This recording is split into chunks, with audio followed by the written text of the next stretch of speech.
তো আজকে সকাল সকাল ঘুম থেকে উঠা দেখি গাছের নিচে আম পড়ে রয়েছে অনেকটি। তো এই যে দেখো একটা আম, এই যে দেখো আরেকটা। তো আমটি ওখানে নিয়ে নিলাম। এই যে দেখো আরেকটা। তো দুইটা আম নিছি, একটা আম ভালো না, তো তালিকা ফালাই দিছি ওইটা। তো দুইটা আম নিয়ে নিছি।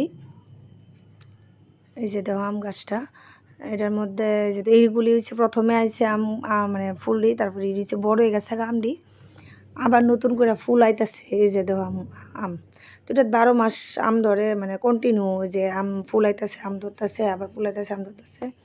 তো এই যে দেখো ওইদিকে প্রথম স্টেপেটি তো বড় হয়ে গেছে, এই হচ্ছে সেকেন্ড স্টেপ, এই একদম ছোট ছোট। তো আবার থার্ড স্টেপে আবার নতুন করে আবার ফুল আইছে। তো এদিকে দেওয়া আমার শাশুড়ি মা সকাল সকাল স্নান করে গোপাল সেবা দিয়ে দিছে। আমি আবার দুপুরে সব ঠাকুরের পূজা দিব। তারপর আমি এদিকে বসাই দিলাম রুটি। তো এই যে দেখো রুটির বসাই দিছি একদিকে, আর একদিকে বসাই দিছি চা। তো এই যে দেখো চা বসাই দিছি এদিকে।